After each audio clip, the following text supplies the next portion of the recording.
ассалому алайкум бинандаҳои гиромӣ, барномаи тиловати ахборро бо муҳимтарин хабар гузоришҳои тоза мустақиман манзуратҳо менамоем. Дар студия бо шумо ҳамразир Абдулмаҷид.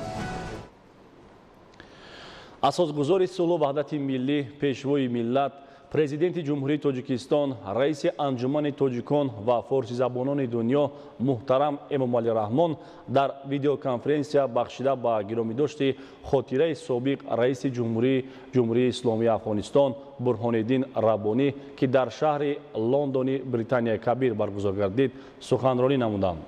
Президенти ҷумҳурии Тоҷикистон, пешвои миллат муҳтарам Эмомалӣ Раҳмон аз Бурҳониддин Раббонӣ ҳамчун шахсияти бо матонат, таҳаммулгаро, инсондӯст, дурандеш ва сиёсатмадори варзида дар ҷумҳурии исломии Афғонистон ва берун аз он бо некӣ ёдовар шуда, нақши ӯро дар талошҳои пайгирона ба хотири истиқрори сулҳу оромӣ дар минтақа ва Афғонистон назаррас арзёбӣ намуданд.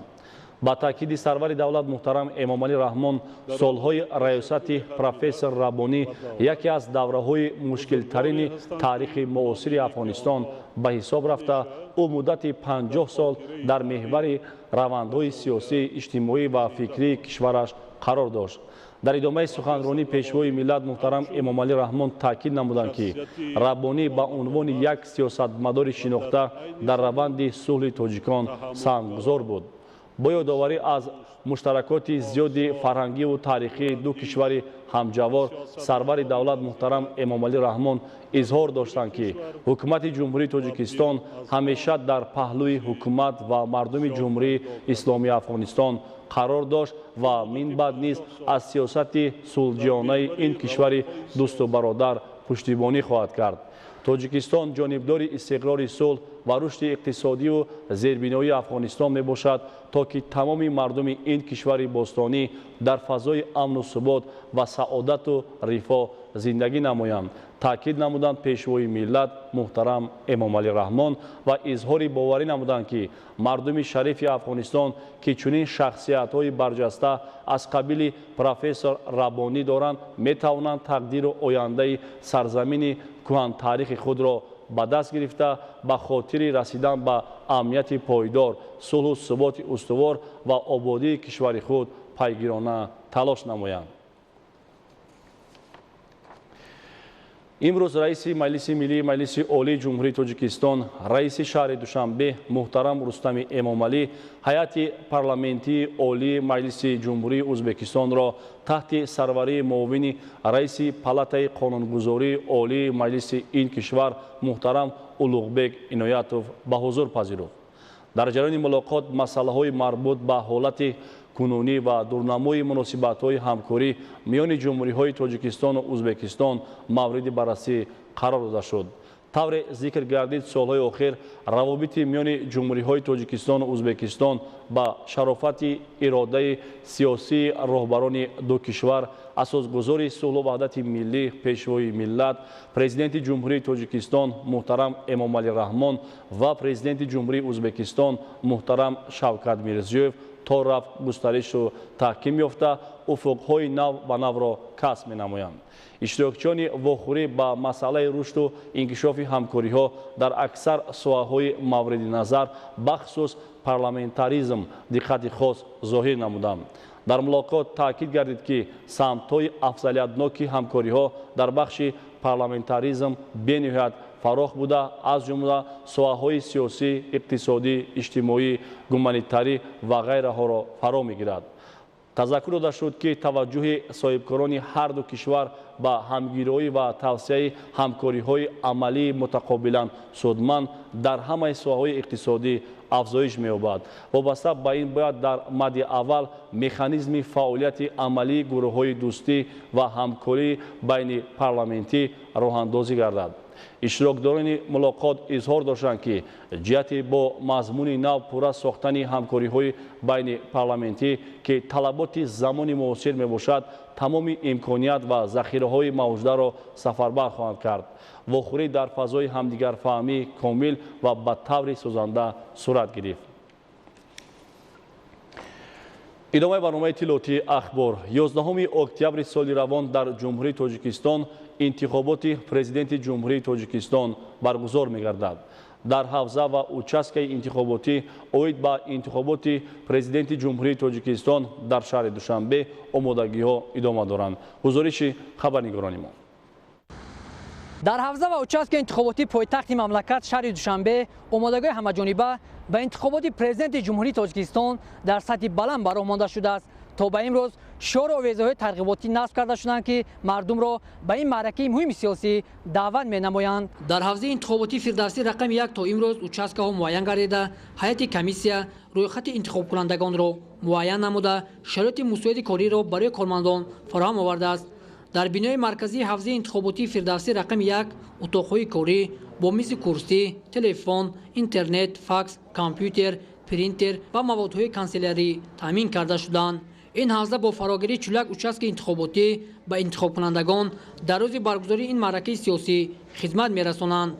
мувофиқи ҳисобҳо шумораи интихобкунандагон дар ҳавзаи мазкур 76616 нафарро ташкил медиҳанд. аз ин шумора 812 нафар бори аввал овоз медиҳанд. айни замон участкаҳои интихоботӣ пурра бо маводҳои лозима, ки тибқи рӯйхати комиссияи марказии интихобот ва райпурсии ҷумҳурии Тоҷикистон пешниҳод гардида буд, пурра таъмин мебошад. инчунин дар кӯчаву хиёбонҳои ноҳияи Фирдавсӣ шиёру овезаҳо низ овезон шудаанд, ки яъне шаҳрвандон пурра аз рафти интихобот, яъне саҳнаи интихобот пурра бохабар мебошанд. барои огоҳии аҳолӣ ба ин маъракаи сиёсӣ ҳайати комиссия корҳои таблиғотиро низ бароҳ мондааст ва дар овезаву шуорҳо ва буклету дигар варақаҳо тарзи иштирок дар интихобот ба аҳолӣ фаҳмонда мешавад. бо шуору овезаҳое ки дар тамоми шаҳр овезон ҳастанд мо амиро эҳсос кардем ва ман барои ободии ватанамон ба номзади арзандаи худ овоз медиҳам. дар асоси қонуни ҷумҳурии Тоҷикистон дар бораи интихоботи президенти ҷумҳурии Тоҷикистон дар ҳамаи участкаи интихоботӣ кабинаҳо барои овоздиҳии пинҳонӣ, утоқи модару кӯдак, бунгоҳи тиббӣ омода карда шуда, ҳамчунин аз ҷониби масъулини участкаҳо шумораи нафарони маъюб ва он нафароне ки имкони ба участка омаданро надоранд муайян гардида, барои онҳо қуттиҳои сайёр омода карда шуданд. дар шаҳраке ки участкаи рақами 20 ҷойгир шудааст, тамоми сокинон то имрӯз огоҳ ҳастанд, ҳама ба рӯйхат гирифта шудааст ва рӯзҳои наздик даъватномаҳо ҳама ба сокинон супорида мешаванд ва аҳли ҷомеатчигии шаҳраки 63-ими ноҳияи Фирдавсӣ ҳама якдилона ба участкаи интихоботӣ омада раъйи худро барои интихоботи президенти ҷумҳурии Тоҷикистон медиҳанд. ёдовар мешавем, ки ҳар як шаҳрванде ки синаш ба 18 расидааст, ҳуқуқи дар интихобот иштирок карданро дорад. дар маҷмӯъ дар ҳавза ва участкаи интихоботии шаҳри Душанбе омодагиҳо ба баргузории ин маъракаи муҳими сиёсӣ дар сатҳи лозимӣ идома дорад. бобокалон аминзода, мақсади мақсад, ахбор. аз 1 октябр то 15 октябри соли 2020 дар саросари мамлакат ба рӯйхатгирии аҳолӣ ва фонди манзил гузаронида мешавад. ин маъракаи муҳими сиёсӣ дар ноҳияи Деваштичи вилояти Суғ ба таври гусурда роҳандозӣ гардида, масъулин ва кормандони муваққатӣ имрӯз ба корҳои тарғибу ташвиқ машғуланд. гузориши Мазбут Бубузода аз ноҳияи Деваштич. ба рӯйхатгирии аҳолӣ танҳо бо муқаррар кардани шумораи аҳолӣ маҳдуд нашуда, ҳадафи он дар бораи ҳайат, сину сол, сатҳи маълумотнокӣ, миллату ҷинсият, ҳолати ақди никоҳ ва сиҳатии омма низ маълумоти дақиқ гирифтан аст. аз ҷониби дигар рушди минбаъди иқтисодиёту таъмини аҳолӣ бо маводи ниёзи аввал ва қитъаҳои назди ҳавлигӣ маҳз аз ба рӯйхатгирии аҳолӣ вобастагӣ дорад. аз ҳамин лиҳоз кормандони масъулини шӯъбаи умури ноҳияи Деваштич ба ин маъракаи сиёсӣ ҳамаҷиҳата омодагӣ дида то имрӯз як қатор корҳоро ба самон расониданд. бо кӯмаки мақомоти иҷроии ҳокимияти давлатии ноҳия, шӯъбаи умур бо лавозимоти техникию электронӣ муҷаҳҳаз гардонида, сокинони ҳамаи 8 ҷамоат шаҳраку деҳот ва деҳаҳо ба қайд гирифта фонди манзил муқаррар ва ҳавлиҳо рақамгузорӣ карда шуданд. бо мақсади аз 1 октябр то 15 октябр дар сатҳи баланд доир намудани ба рӯйхатгирии аҳолӣ, ки ҳадафи он рушди минбаъди иқтисодии иҷтимоии ҳар як деҳа, ҷамоати шаҳраку деҳот ва ноҳияи Деваштич, муайянсозӣ ва кӯмак ба ашхоси имкониятшон маҳдуд ва беморон маҳсуб меёбад. феълан дар шӯъбаи умури ноҳия 12 шӯъба, 104 қитъаи дастурдиҳӣ ва 457 қитъаи ба ҳисобгирӣ созмон дода, фаъолияти минбаъдаи кормандон тавассути семинару машваратҳо муайян карда шудааст. бо қувваи онҳо дар маркази ноҳия, ҷамоатҳои деҳот, деҳаҳо ва кӯчаҳо воситаҳои аёни васл насб карда به شهروندان ورقه‌های ترغیباتی پیشکش کرده می‌شود. گذشته از این در شعبه امور ناحیه سایت علاهیده گشوده شده است و مسئولین کارمندان از آن به طور وسیع استفاده می‌نمایند. مورد تاکید است که معین‌سازی حدود، رقمگذاری حولی‌ها و وصل نصب نام کوچه‌های مرکزی ناحیه با دستگیری صاحبکاران باننگ و ناموز، تشکیل خریطه سیاسی و اجتماعی ناحیه دیوشتیج و رقمگذاری حولی‌های دهه‌ها با کمک مقامات اجرایی حاکمیت دولتی ناحیه مورد عمل قرار گرفته است.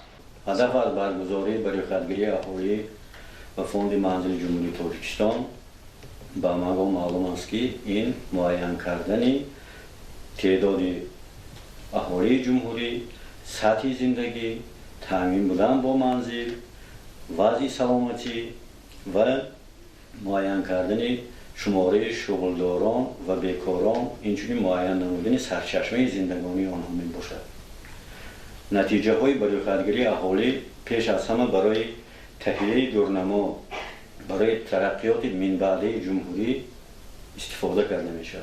ناحیه دیوشتیج از موضع‌های دوردست و نزدیک‌کوهی مملکت ما محسوب یافته مسافه اکثر جماعت دهات از مرکز ماموری ناحیه از 35 تا 60 کیلومتر را تشکیل می‌دهد و جهت کاملا باخبر شدن سری وقت دایر نمودن برای خدمتگری اهالی و فوند منزل اهالی به شعبه امور ناحیه از جانب اگنتی امور نزد پرزیدنت جمهوری تاجیکستان و سرریاست امور ولایت سوخت مجموعه دستور و حجت‌ها، واسطه‌های عیانی معاصر به مقدار خیلی زیاد نقاب‌های حمایه از بیماری‌های سرایتی، محلول‌های آنتیسپتیکی و خلور و نتر دسترس کرده شده است.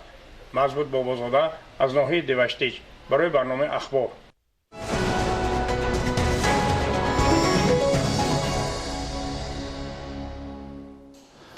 موضوع دیگر در جمعیت دارای مسئولیت محدود محمد جانی ناحیه کشانیان 46 نفر ساکنان به کار جلب گردیده برابر استفاده با ثمر زمین‌ها از گرمخانه‌ها نیز استفاده نموده در فراوانی بازار استعمالی حصه مناسب می‌گذارند. گزارش همکارانمان در این خصوص. جمعیت دارای مسئولیتش محدود محمد جانی ناحیه کشانیان در مساحت 67 گکتار زمین کرم آبی دامن‌پهن نموده در آنها 46 نفر سهامداران با پیش گرفتن شکل‌های گوناگون خوجگیداری همساله دهان نامگوی محصولات گوناگون کشاورزی را به دست می‌آورند. طبق مسئولیت متخصصان اهل زحمت در میدان 7 گکتار انگورباغ تشکیل کرده در آن با پرورش نمودن نوع‌های انگور شاهانه، طایفی، چلیک سفید و پرزیدنت حاصل اعلی‌صفت جمع‌آوری کرده در تامین فراوانی بازار استعمالی حصه مناسب می‌گذارند. طور خود دهقانان ابراز می‌دارند اقلیم و آب و زمین خوجگی برای رشد بخش تاک‌پروری کشور خیلی مساعد و با استفاده از این دارایی نیت دارند که من بعد نیز در این سمت توجهی بیشتر ظاهر کرده با زیاد نمودن حجم استحصال محصولات صادرات آن را به خارج کشور به راه مانند. با نظرداشت طلبات بازار و امکانات موجوده کشاورزان صاحب تجربه خوجگی دهقانی محمد جان در مساحت 1 گکتار 5 عدد گرمخانه‌های دائم عمل کننده بنیاد نموده در آنها با پرورش لیمو مشغول می‌باشند. طور مشاهده گردید خوجگیداران برابر پرورش لیمو از داخل گرمخانه‌ها تمام فصل‌های سال حاصل دیگر محصولات را نیز به دست می‌آورند. در اینجا ما کارتشکا کرده بودیم یک بار کارتشکا را گرفتیم در جاش موش کردیم موش گرفتیم انا با کارتشکا می‌کنیم. ما در یک سال زیاده از 4 حاصل می‌خوایم که از این گرمخانه بگیریم. به نزدیکی کارتشکا می‌کنیم کارتشکا از نیش کدی تیار پرنی کدیم انا میشنونیم میگیریم با در ماه ینور تیار میشه که حاصلش با گشته با میکوریم با در اول اپریل با کارتشکا میشه در اینجا چون که گرمخانه محکمه هوا گرمه 2 بار همینجا ما کارتشکا میگیریم. بعدی برداشتن حاصل دلخواه سبزوات تر و تازه بروقتی این زمان در کشت تکراری دهقانان ماش، لوبی، کارتوشکا و گل‌های رنگارنگ پرورش کرده از این حساب فایده خوب به دست می‌آورند و به همین ترتیب نیت دارند که بعد جمع‌آوری حاصل محصولات ذکر گردیده سری وقت باز کشت دیگر زراعت‌های به این ایام موافق را به راه مانند. قابل ذکر است که برابر کارهای صحرایی 12 نفر سهامداران در داخل گرمخانه‌ها با جای کاری دائمی تامین می‌باشند. در خوجگی برای استحصال خوراک چاروا در میدان 10 گکتار بدک کش شده است که آن هم برای رشد خوجگیداری مساعدت می‌کند. در خوجگی دهقانی حق نظر جماعت دهات زرگر باشد امسال کشت پنبه‌دانه 20 گکتار را در بر گرفته دهقانان سر کرده از انتخاب و کارکرد زمین تخمی و رعایت عمل‌های مربوط به پرورش این زراعت تکنیکی امسال از اولین‌ها شده در ناحیه کشانیان دورنمای استحصال پخته را اجرا نمودند. در جماعت دهات زرگر 395 عدد خوجگی دهقانی سمت پخته‌کاری فعالیت دارد که میدان عمومی آن 2959 гектарро ташкил мекунад. Нақшаш бошад 6747 тоннаро ташкил мекунад. Айни замон 1500 тонн пахта ба фирманои пахтақабулкунии давлат мо супоридаем. дурнамои истеҳсолии ҷамоати деҳот 6747 тонна муайян карда шудааст ва пахтакорон бо боварӣ иброз медоранд ки аз иҷрои ин нишондод ба хубӣ мебароянд. худойдоди раҷаб, искандари саид, ноҳияи кушониён, ахбор. идомаи барномаи иттилоотии ахбор. дар ноҳияи темурмалик барои муаррифии мероси гузаштагон ва намунаи ҳунарҳои мардумӣ тадбирҳои зарурӣ амалӣ карда мешавад. осорхонаи ба номи бобоюнус худойдодзода аз ҷумлаи чунин маконҳое аст ки дар он намунаи ҳунарҳои мардумӣ ва бозёфтҳои қадима гид оварда шуда, аз он на танҳо сокинони ноҳия, балки дӯстдорони осори гузаштагон аз дигар шаҳру ноҳияҳои вилоят низ боздид ба амал меоранд. мутаваҷҷеҳ бошед ба гузориши омоданамудаи ҳамкоронамон дар ин хусус. дӯстдорони каломи бадеъ бобоюнус худойдодзодаро аз рӯи ашъораш хуб мешиносанд. ӯ ба насли имрӯза мероси арзандае гузоштааст. ба хотири нигаҳдошти осори шоир, мақомоти иҷроияи маҳаллии ҳокимияти давлатии ноҳияи Тимур-Малик осорхонаи нав бунёд намуд. дар он дар баробари асарҳои рангини шоир, сарулибос ва дигар ҷиҳози даврони ӯ гирдоварӣ шудааст. осорхонаи таърихии кишваршиносӣ ба номи бобоюнус худойдодзода дорои 533 нигора мебошад ки аҳолии ноҳия ва меҳмонон аз хориҷи кишвар омада аз нигорҳои осорхона дидан менамояд. дар осорхонаи мазкур барои меҳмонон тамоми шароитҳо фароҳам оварда шудааст. аз дастгириҳои пайвастаи ҳукумати ҷумҳурии тоҷикистон ҷиҳати рушди ин соҳа хонандагон изҳори қаноатмандӣ мекунанд. мо хонандагон аз ин осорхона дидан мекунем ва аз асарҳое ки дар ин ҷо ҳастанд ва аз нигораҳое ки дар ин ҷо ҳастанд аз наздик дидан дорем. бунёди чунин осорхонаҳо имкон фароҳам меорад ки сокинон аз мероси гузашта огоҳӣ пайдо намуда барои ҳифзи арзишҳои фарҳангӣ ва ёдгориҳои таърихӣ саъю талош кунанд, то ки насли оянда бо мероси гузаштагони худ ифтихор намояд. бинандагони гиромӣ, шоми имрӯз соати 19:10 қисми 5-ми филми «Хиёнат» ки аз ҷониби шуъбаи филмҳои ҳунарӣ ва ҳуҷҷатӣ муассисаи давлатии Тоҷикфилм таҳия шудааст манзуратон мегардад. бинандагони гиромӣ, ин буд барномаи иттилоотии ахбор. бароятон беҳтарин хушиёи зиндагиро таманно дорем.